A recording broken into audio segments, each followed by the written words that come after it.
അസ്സലാമലൈക്കും hi all എല്ലാവർക്കും മൈമൂൺസ് കിച്ചണിലേക്ക് സ്വാഗതം. എല്ലാവരും സുഖാണെന്ന് വിചാരിക്കുന്നു. ഞാൻ സോഫി. രാത്രിക്കത്തെ ഡിന്നറൊക്കെ കഴിഞ്ഞിരിക്കുമ്പോഴായിരിക്കും വിചാരിക്കാൻ നാളെ രാവിലെ നല്ല അടിപൊളി വെള്ളാപ്പവും സ്റ്റൂവും കഴിക്കാന്നുള്ളത്. അപ്പം ഇതുണ്ടാക്കണമെങ്കിൽ കുറച്ച് സമയമൊക്കെ വേണം. അരി കുതിർത്ത് വെക്കണം, അരച്ചെടുക്കാനൊരു സമയം വേണം അല്ലേ. അപ്പം സാധാരണ നമ്മൾ വെള്ളാപ്പത്തിന് പച്ചരി കുതിർത്ത് വെച്ചിട്ട് അരച്ചെടുത്തിട്ടാണ് ഉണ്ടാക്കുക. അതാണെങ്കിൽ ഒരു വൈകുന്നേരമൊക്കെ അരി കുതിർത്ത് വെക്കണം, എന്നാലേ നമുക്ക് രാത്രി അരച്ചിട്ട് രാവിലെ ആകുമ്പം നല്ല അടിപൊളി വെള്ളാപ്പമൊക്കെ ഉണ്ടാക്കാൻ പറ്റുള്ളൂ അല്ലേ.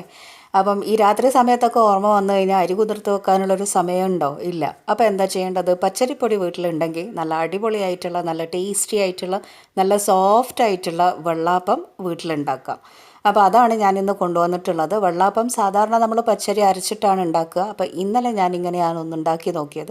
പെർഫെക്റ്റ് ആയിട്ടുണ്ട്. അപ്പോൾ ഉണ്ടാക്കിയിട്ട് അത് സക്സസ് ആയെങ്കിലല്ലേ നിങ്ങൾക്ക് കാണിച്ചു തരണ്ടോ. എന്തായാലും സക്സസ് ആയി. അപ്പോൾ അത് നിങ്ങളിലേക്കും ഷെയർ ചെയ്യുകയാണ്. എല്ലാവരും വീഡിയോ കാണണം, സപ്പോർട്ട് ചെയ്യണം, വീട്ടിലുണ്ടാക്കി നോക്കുകയും ചെയ്യണം. അപ്പോൾ ഈ ഒരു വെള്ളാപ്പത്തിന് എന്തൊക്കെയാണ് വേണ്ടതെന്ന് വെച്ചാൽ ഞാനിപ്പോൾ ഇവിടെ 1.5 കപ്പ് പച്ചരിപ്പൊടി എടുത്തിട്ടുണ്ട്. വറുത്തതായാലും കുഴപ്പമില്ല. ഞാനിപ്പോൾ ഇത് വറുത്തിട്ടുള്ള പച്ചരിപ്പൊടിയല്ല കേട്ടോ എടുത്തത്, സാദാ പച്ചരിപ്പൊടിയാണ് എടുത്തിട്ടുള്ളത്. പിന്നെ ഇതിൻ്റെ കൂടെ വേണ്ടത് 1/2 മുതൽ 1/4 കപ്പ് ചോറ് വേണം, 1 ടേബിൾ സ്പൂണോളം ഈസ്റ്റ് വേണം, പിന്നെ തേങ്ങാപ്പൊടിയോ അല്ലെങ്കിൽ തേങ്ങ ചിരവിയതോ വേണം. തേങ്ങാപ്പൊടി ഞാനിപ്പോൾ ഒരു 2-3 ടേബിൾ സ്പൂൺ എടുക്കുന്നുണ്ട്. പിന്നെ തേങ്ങ ചിരവിയതാണ് എടുക്കുന്നതെങ്കിൽ ഒരു 1/4 കപ്പ് എടുക്കാം. ഇനിയിപ്പോൾ ഇതെല്ലാം കൂടെ ഞാനൊന്ന് മിക്സിയിലിട്ടിട്ട് നന്നായിട്ടൊരു ബാറ്ററാക്കി നന്നായിട്ട് ഫൈനായിട്ട് അരച്ചെടുക്കാൻ പോവാണ്. അപ്പം മിക്സി ജാറിലേക്ക് ആദ്യം ഞാനിപ്പം ചോറാണ് ഇട്ട് കൊടുക്കുന്നത്. ചോറ് ഒരു 1/2 മുതൽ 1/4 കപ്പ് വരെ ചോറെടുക്കാം. പിന്നെ ഇതിലേക്ക് അരിപ്പൊടി ഇട്ട് കൊടുക്കാം. അപ്പോൾ 1.5 കപ്പ് കണക്കായിട്ടാണ് ഞാനിപ്പോൾ എടുത്തിട്ടുള്ളത്. 240 ml കപ്പാണ്, അതിൽ 1.5 കപ്പാണ് എടുത്തിട്ടുള്ളത്. ഇനി ഇതിലേക്ക് ഈസ്റ്റ് ഇട്ട് കൊടുക്കാം. അപ്പം ഞാനിപ്പം പൊടിയാണ് എടുത്തത്, അത് ഡയറക്റ്റായിട്ട് തന്നെ ഇട്ട് കൊടുക്കുകയാണ്. പ്രശ്നമില്ല, ആക്റ്റീവായിട്ട് വന്നോളും. അതല്ല ഗ്രാനുവൽസ് ആണെങ്കിൽ മണിമണിയായിട്ടുള്ളതാണെങ്കിൽ കുറച്ച് വെള്ളത്തിൽ ആദ്യം ഒന്ന് സോക്ക് ചെയ്തിട്ട് അതിട്ട് കൊടുത്താൽ മതി. ഇനി എന്താ ചെയ്യേണ്ടതെന്ന് വെച്ചാൽ തേങ്ങാപ്പൊടി ചേർത്ത് കൊടുക്കാം. അപ്പോൾ തേങ്ങാപ്പൊടി ഞാനിപ്പം 2 ടേബിൾ സ്പൂൺ തേങ്ങാപ്പൊടി ചേർക്കുന്നുണ്ട്. അതല്ലെങ്കിൽ ഒരു 1/2 കപ്പ് തേങ്ങാപ്പാൽ ചേർത്ത് കൊടുത്താൽ മതി. ഇനി ഇത് നന്നായിട്ട് വെള്ളം ഒഴിച്ചിട്ട് അരച്ചെടുക്കണം. അപ്പോൾ വെള്ളം ഒരുപാട് ഒഴിക്കരുത്, കണക്ക് നോക്കിയിട്ട് ഒഴിച്ചെടുക്കാവൂ. നന്ന ലൂസായി പോയാലും ശരിയാവില്ലല്ലോ. അപ്പോൾ പിന്നെ വീണ്ടും പൊടി ചേർത്ത് കൊടുക്കേണ്ടി വരും. അപ്പം ഞാനിപ്പോൾ ഒരു 1/4 കപ്പ് വെള്ളം എടുത്തിട്ടുണ്ട്, അതിൽ 1/2 കപ്പ് ഇപ്പോൾ ഒഴിച്ചു കൊടുത്തിട്ടുണ്ട്. അരഞ്ഞിട്ട് നമുക്ക് അരക്കാൻ പറ്റുന്നില്ല എന്നുണ്ടെങ്കിൽ മാത്രം ആ 1/4 കപ്പും കൂടെ ചേർത്ത് കൊടുക്കാം. നല്ലൊരു ബാറ്ററായി കിട്ടുമെന്നുണ്ടെങ്കിൽ 1/2 കപ്പ് മതി. അതല്ലെങ്കിൽ ആ 1/4 കപ്പ് വെള്ളം മുഴുവനായിട്ട് ഒഴിച്ചിട്ട് അരച്ചെടുക്കണം. അങ്ങനെ ഞാനിപ്പം അരച്ചെടുത്തിട്ടുണ്ട്. അപ്പം ഞാനിപ്പോൾ എടുത്ത ആ 1/4 കപ്പ് വെള്ളം മുഴുവനായിട്ടും ഒഴിച്ചെടുത്തിട്ടാണ് അരച്ചെടുത്തത്. അപ്പോൾ ഇനി ഇതൊരു പാത്രത്തിലേക്ക് മാറ്റാം. കുറച്ച് വലിയൊരു പാത്രമാകുമ്പം അതാണ് നല്ലത്. കാരണം ബാറ്റർ എങ്ങാനും പൊങ്ങിയിട്ട് തൂവി പോകാൻ ചാൻസ് ഉണ്ട്, പുറത്തേക്ക് മറിയാൻ ചാൻസ് ഉണ്ട്. അപ്പോൾ അതുകൊണ്ട് വലിയൊരു പാത്രത്തിൽ ഒഴിച്ചു കൊടുക്കുന്നതായിരിക്കും നല്ലത്. ഞാനിപ്പോൾ മിക്സി കഴുകിയിട്ട് ഒരു 1/4 ഗ്ലാസ് വെള്ളം ഒഴിച്ചു കൊടുത്തിട്ടുണ്ട്.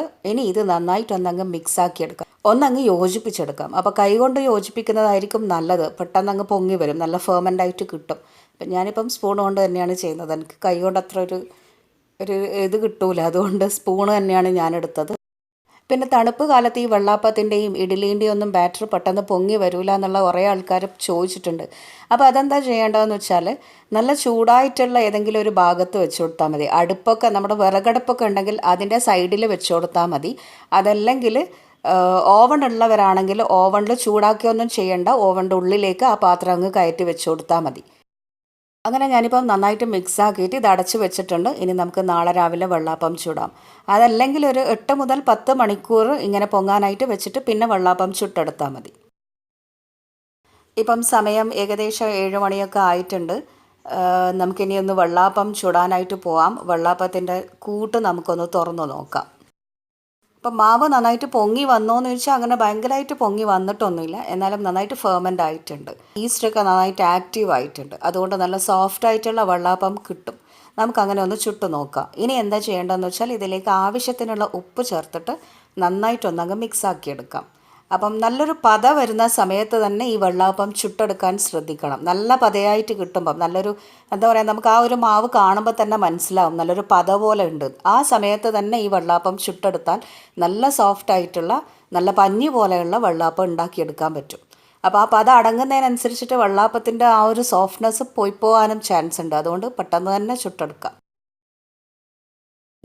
അങ്ങനെ വെള്ളാപ്പം ചുടാനായിട്ട് ഞാനിപ്പം ഇരുമ്പിൻ്റെ ചീനച്ചട്ടിയാണ് എടുത്തത്. നന്നായി ചൂടായതിന് ശേഷം ഫ്ലെയിം ലോ ആക്കി വെച്ചിട്ടുണ്ട്. ഇനി ഒന്ന് നമുക്ക് നന്നായിട്ട് നെയ്യ് തടവി കൊടുത്തതിന് ശേഷം ഓരോ തവി ബാറ്ററായിട്ട് ഇട്ട് കൊടുത്തിട്ട് ഇതൊന്ന് ചുറ്റിച്ചെടുക്കാം. അപ്പോൾ നോൺ സ്റ്റിക്കിൻ്റെ അപ്പച്ചട്ടി ഉള്ളവർ അതിലേക്ക് ഒഴിച്ചു കൊടുത്തിട്ട് ഇങ്ങനെ ചുറ്റിച്ചു കൊടുത്താൽ മതി.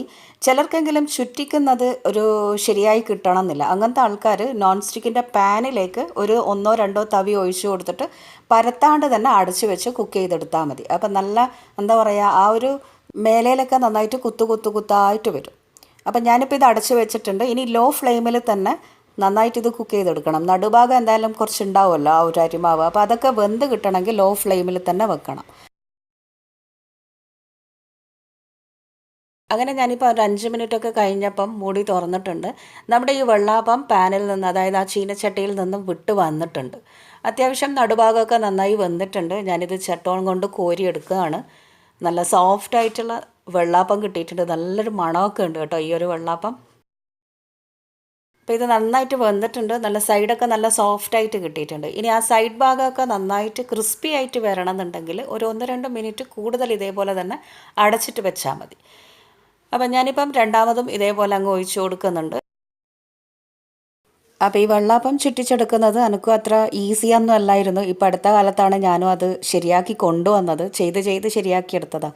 എന്നാലും അത്ര പെർഫെക്റ്റ് ആയിട്ടുള്ളൊരു ഷേപ്പൊന്നും കിട്ടൂല. നമ്മുടെ ഉമ്മയൊന്നും ചെയ്യുന്നത്ര പെർഫെക്റ്റ് ഒന്നും ആവില്ല.